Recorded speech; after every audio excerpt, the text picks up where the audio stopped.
오늘 또 맥주감사절일 하나님의 은혜 또 찬양으로 하나님께 영광 돌리는 찬양, 이 찬양으로 만사에 형통하시기를 주님의 이름으로 축복합니다.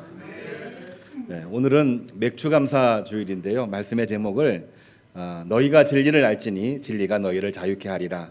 우리가 많이 귀에 익었던 예수님의 말씀을 중심으로 말씀을 함께 나누고자 합니다. 맥주감사절은 첫 소산을 하나님 앞에 드리는 절기입니다.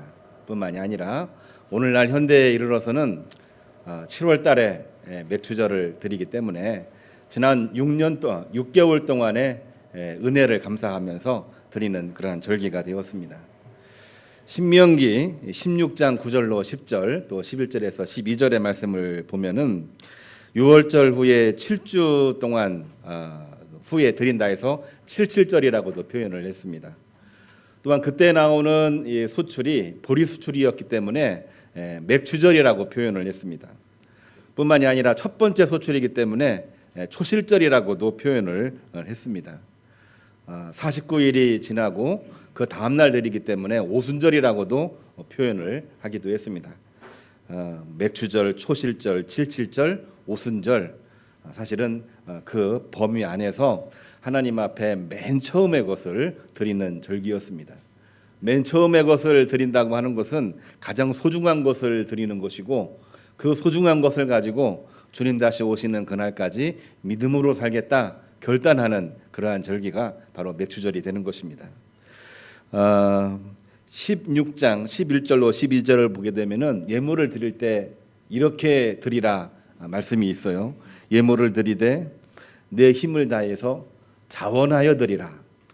뿐만이 아니라 너와 내 자녀, 노비, 레위인, 고아, 나그네와 함께 그 옛날 애굽에서 노예 생활했던 것들을 기억을 하며 이 규례를 그들과 함께 지키라, 이렇게 말씀을 하셨어요. 예물을 드리되 억지로 하지 말라는 얘기입니다. 자원하여 드리라는 얘기고요. 또 그 예물을 드리고 예배할 때에 이웃과 함께 하되 이웃에게 자기를 내세우지 말고 자랑하지 말고 이웃 형제 자매를 살피면서 예배를 드리라. 이것이 하나님께서 우리에게 원하시는 일이다. 구약에 맥주절이 있다라고 한다면 신약에는 오순절이 있습니다. 그리고 오늘날은 맥주감사주일로 우리가 예배를 드리고 있는데, 오늘에 이르기까지 우리 인간을 향한 하나님의 뜻이라 말을 해도 과언이 아닌 것입니다. 이것이 하나님의 지혜였고 하나님이 우리에게 말씀하시는 하나님의 진리였습니다. 하나님을 기억하고 살라라고 하는 말씀이죠. 오늘 세 본문의 말씀도 진리, 지혜에 관해서 계속해서 말씀을 나누고 있습니다. 욥기 28장 12절을 보면은 진리는 어디에 있는가? 진리는 하나님께 있으므로 두 가지, 하나님을 경외하고, 하나님을 경외하는 가운데 죄에서 떠나도록 노력을 해야 된다. 욥이 고백했던 내용입니다. 요한복음 8장 31절을 보면은 예수님이 유대인들에게 하신 말씀인데요. 너희가 아브라함의 자손이긴 하지만 진리 안에 거하려면은 그 진리를 알아야 되는데 그 진리가 너희를 자유케 하리라. 그들은 이미 자유한다고 생각을 했는데 그 자유 속에 예수님, 하나님이 빠져 있었기 때문에 예수님은 그 진리를 예수님 자신으로 말씀해 주신 것입니다. 사도행전 17장 24절을 보면은 사도 바울이 그리스 아테네, 오늘날 그리스 아테네인데 그 당시에는 아덴이라고 표현을 했습니다. 지금도 그러한 것이 존재하고 있습니다만 그 옛날에는 아레오바고라고 하는 유명한 이 장소가 있었어요. 수많은 학자들이 모여서 진리가 무엇인가, 지혜가 무엇인가 토론을 하고 결론을 내려고 했던 그러한 곳이었는데, 토론하고 논쟁을 하면서 결론이 날 수가 있을까요? 결론에 가깝게 다가가긴 하지만은 결론은 내지 못하게 되는 곳이 우리가 토론의 특성이기도 합니다. 그곳에서 이 사람들이 바울을 불러서 내가 말하고 있는 진리, 내가 말하고 있는 지혜가 뭐냐 말해보아라, 이렇게 얘기했을 때에 사도 바울이 예수 그리스도를 증언하면서 이것이 진리요 이것이 지혜입니다, 이렇게 말을 했는데요.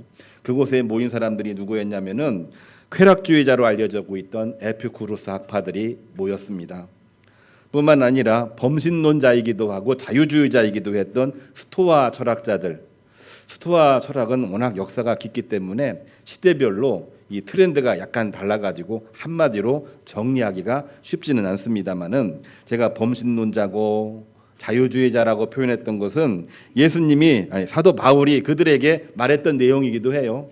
종교심이 많구나. 하나님에 대해서, 영에 대해서 굉장히 신봉하는 마음이 있구나. 이제 그런 이야기를 하고 있는데, 그러나 그 속에서 절대로 오만하지 말고 죽음에서 부활하시고 우리에게 생명을 살리신 하나님의 아들 예수 그리스도를 너희가 바라보아라. 그게 바로 진리이다. 이렇게 증언하고 있는 그러한 내용입니다. 사도 바울은 데살로니가 교회에 보낸 편지에서도 이와 같은 내용을 그대로 말했죠. 진리가 무엇냐? 하나님의 섭리가 뭐냐? 하나님의 뜻이 뭐냐? 우리는 뭐라고 생각을 하고 계십니까? 우리가 생각하고 있는 진리는 과연 뭐지요? 예. 사도 바울은 항상 하나님을 보고 기뻐하십시오. 항상 하나님 앞에 쉬지 말고 기도하십시오. 그리고 항상 모든 일에 감사하며 하나님 앞으로 나아가십시오. 우리의 모든 삶의 과정은 하나님을 향해서 나가는 그러한 길목에 있는 것입니다. 이것이 여러분들을 향한 하나님의 뜻입니다. 우리가 너무나 잘 알고 있는 진리, 지혜에 관한 바울의 고백이고, 이 고백의 말씀에는 예수님의 말씀이 그 안에 깊이 들어있는 것입니다. 성도 여러분, 우리가 성경을 읽고 또 반복하고 또 반복하면서 성찰하는 이유가 과연 무엇입니까? 우리가 왜 성경을 읽고 있나요? 왜 읽고 싶어지나요? 왜 우리가 성경을 읽으면서 무엇을 얻으려고 하는 것일까요?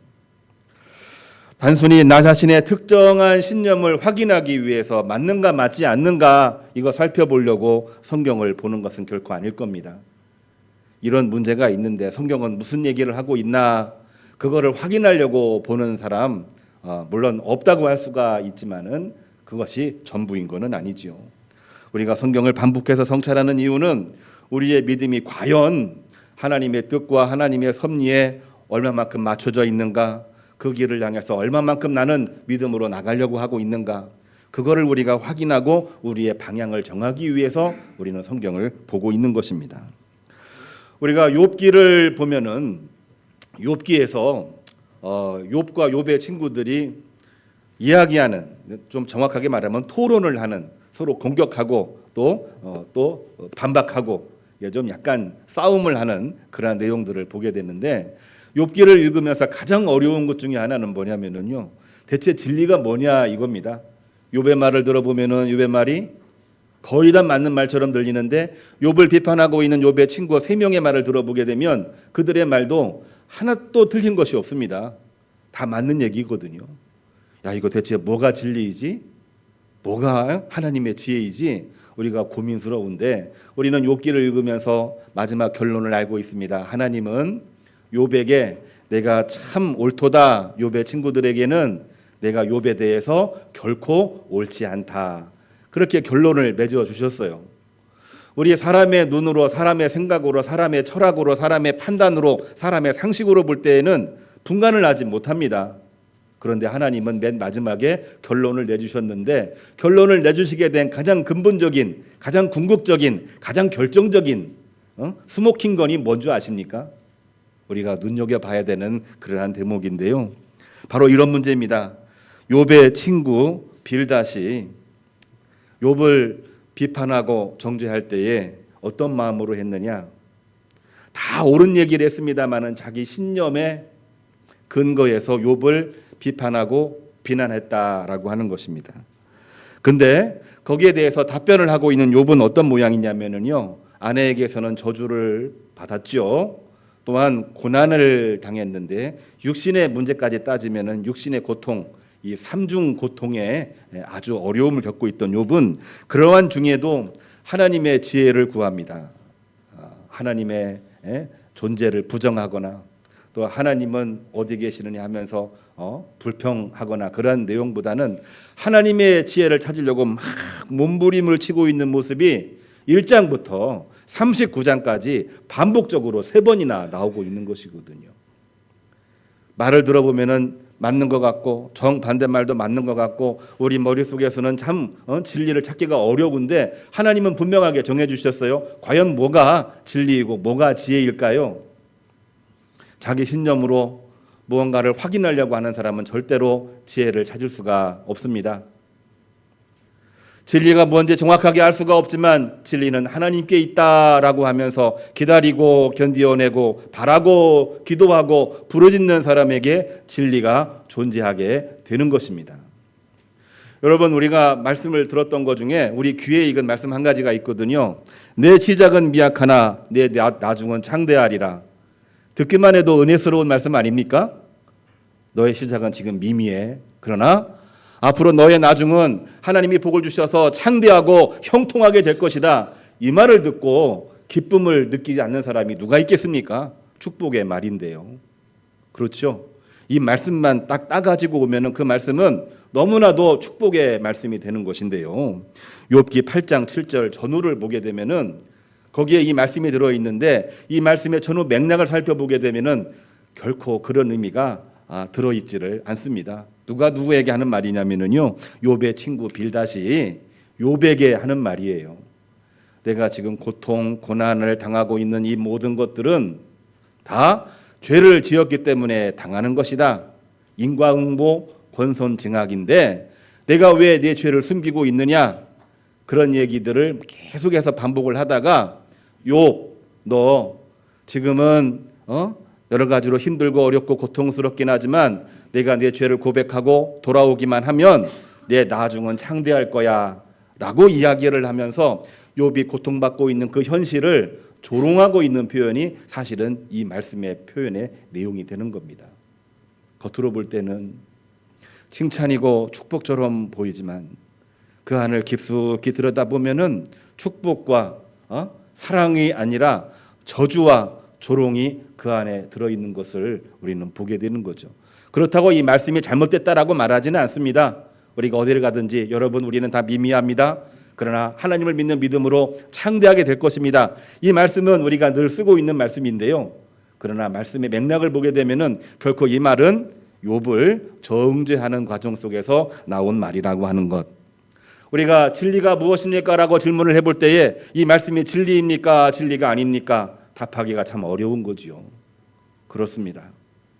진리라고 하는 것은 겉모양으로 모든 것을 말할 수는 없는 것입니다. 겉으로 보기에 좋아 보이고 겉으로 보기에 쾌락적이고 겉으로 보기에 야 이거 정말 진리구나 지혜구나 라고 말을 하고 있지만 우리는 성찰하면서 그 안에 들어있는 하나님의 뜻을 살펴보는 것이 너무나 중요한 것입니다. 오늘날 자유의 가치는 너무나 소중합니다. 많은 사람들이 자유를 향해서 나가고 있다고 해도 과언이 아닙니다. 그러나 그 자유 자체가 진리일 수는 없는 것입니다. 자유는 하나님의 정의와 공의가 이루어졌을 때 그때 비로소 주어지는 결과인 것이지 자유 자체가 진리는 아닌 것이거든요. 오늘 성경에 나와서 사도 바울과 논쟁을 벌였던 에피쿠로스 학파뿐만이 아니라 이 스토아 학자들의 이야기를 한 번만 더 이야기를 해보면은요, 이 에피쿠로스는 쾌락주의자입니다. 뭐가 진리인가? 내가 기뻐야지, 우리가 기뻐야지, 내 마음에 들어야 그게 진리 아니야? 독일의 고전 철학의 관념론으로 보게 되면은 주관적인 관념론에 가까운 그런 표현이기도 한데 틀린 말 아니지요. 우리도 그런 말 할 때가 있지 않습니까? 아무리 옳은 말이라도 나한테 득이 있어야지. 아무리 좋은 말이라도 내가 기분 좋아야지. 나 기분 안 좋은데 그거 진리 아니야. 이렇게 말할 수 있는 것이 오늘날 우리의 정서이기도 하거든요. 겉으로 볼 때는 진리처럼 보였지만 그것을 진리라고 말할 수가 있나요? 진리라 말할 수가 없는 거죠. 뿐만이 아니라 스토아 학자들은 그 당시에 유물적이고 범신론이라고 얘기했습니다. 헬레니즘이기 때문에 영과 육이 분리가 돼 있고 모든 곳에는 다 영이 있다고 이야기했기 때문에 진리는 한 개가 아니라 여러 곳에 다 공존하고 있다고 이야기를 합니다. 자유주의요, 자유주의. 그러니까 들어보면은 다 맞는 말처럼 보입니다. 다들 옳은 얘기하니까 아레오바구에 모여서 같이 이야기하고 진리를 찾아보자 이겁니다. 이야기는 많은데 결론은 나지 않습니다. 결국에는 이 두 종류의 사람의 공동점이 뭐냐면은 그 당시 그레코 로망, 우리가 많이 들었던 표현이죠. 이 말은 그리스 로마의 헬레니즘, 그 안에 있는 로마 황제의 권력을 가지고 그들이 누리고 있는 쾌락, 그들이 누리고 있는 자유, 그것을 그들은 진리라고 생각을 했고, 이것은 로마 황제의 평화, 팍스 로마의 근거가 되기도 하는 그러한 말씀이기도 했던 것입니다. 여러분, 자유 자체가 진리라고 말할 수가 있습니까? 로마 황제에게는 자유이지만 그것이 백성들에게는 자유라고 진리라고 말할 수가 있는 걸까요? 우리가 예배 전에 또한 예배 중에 샬롬, 샬롬 이야기하는 것은 똑같은 팍스, 샬롬, 평화를 이야기하고 있습니다만은 로마 황제의 팍스, 이 평화와 개념적으로 다른 것입니다. 권력에 의해서 그들이 누리고 있는 평화를 결코 우리는 평화, 자유라고 말하지 않습니다. 우리 주 예수 그리스도를 믿는 믿음 안에서 주어지는 내 내면의 기쁨이요, 그런 말미암아 하나님이 복을 주셔서 풍성 번성케 하시는 놀라운 그 은혜를 우리는 샬롬이라고 표현을 하고 있는 것입니다. 바울은 그들에게 이렇게 말합니다. 너희들이 종교심은 많으나, 종교심은 많으나, 너희들이 아는 것도 많고 영이라고 이야기하니까 종교심은 많으나 진리를 향한 몸부림은 없다, 이렇게 표현을 하고 있습니다. 그들도 종교심이 없는 게 아닙니다. 오늘날에도 종교심이 없는 게 아니에요. 교회 안 나오고 하나님에 대한 믿음이 확고하게 없어서 그런 거지, 종교심이 없는 게 아닙니다. 그러나 하나님을 향한, 진리를 향한 몸부림이 없는 거예요. 그들이 가지고 있는 쾌락, 그들이 가지고 있는 자유는 권력자의 자유고 권력자의 쾌락입니다. 그러한 아레오바고에서 사도 바울은 자유가 진리가 아니요 진리가 너희를 자유케 하리라 라는 주님의 말씀을 증언하고 있는 것입니다. 여러분, 자유가 진리가 아닙니다. 여러분, 쾌락이 진리가 아닙니다. 여러분들이 진리를 알아야 되는데 진리가 여러분들을 자유케 할 것입니다. 그 진리는 무엇입니까? 그것은 다름이 아니라 이 땅에 오신 하나님의 아들 우리 주 예수 그리스도이십니다. 왜 그분이 진리입니까? 이 땅에 오셔서 우리를 위해서 죽으시고 우리를 위해서 다시 살아나시고 우리로 하여금 모든 죄가를 도말하시고 우리로 하여금 생명을 불어넣으시고 우리로 하여금 새로운 삶을, 축복의 삶을 살아가도록 우리를 바꾸어 주셨기 때문에 그런 것입니다. 이게 바로 사도 바울의 증언이었다라고 하는 것이지요. 요한복음 8장 39절, 너희가 진리로 생각하고 있는 자유가 결코 진리가 아니며 오히려 그것이 너희를 속박하고 있다, 이렇게 말하고 있습니다. 39절을 한번 보시기를 바랍니다. 오늘 본문 굉장히 길기 때문에 우리 박순호 권사님 제가 좀 줄여서 말씀을 낭독하도록 했습니다만 뒷면에 보면은 우리 또 본문이 있는데요. 39절 보면은 너희가 아브라함의 자손이요 하나님이 너희의 아버지라고 한다면은 너희가 나를 사랑할 것이지만, 정말로 너희가 아브라함 자손이고 정말로 너희가 하나님을 아버지라고 믿는 사람이라고 한다면 하나님의 아들이 나를 사랑할 것이지만 너희들은 나를 사랑하지 않는다. 심지어 나를 미워하는 그 마음은 악마에게서 왔다라고 하면서 그들을 예수님은 단호하게 책망하고 꾸짖는 장면이 나와 있는 것을 보게 됩니다.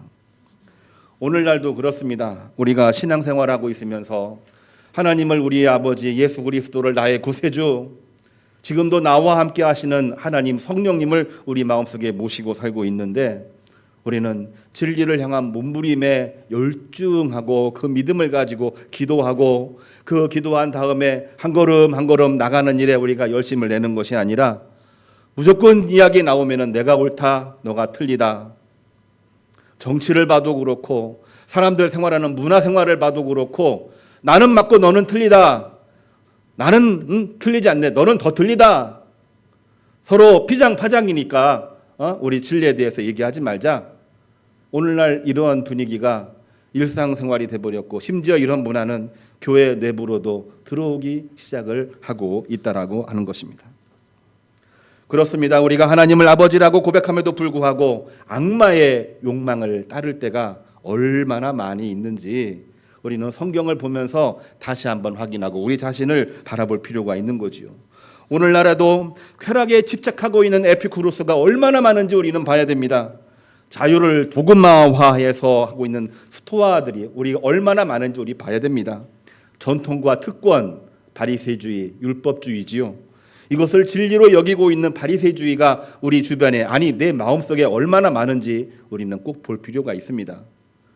다른 설교를 들을 때에는 축복 이야기 많이 하지만 적어도 우리 기장교단에 다니고 있는 교우님들은 하나님의 말씀 속에 들어있는 중요한 메시지를 꼭 가지고 나가야 되거든요. 그게 바로 뭐냐면요, 진리 없는 자유, 진리 없는 쾌락, 진리 없는 철학은 결코 진리가 될 수가 없는 것입니다.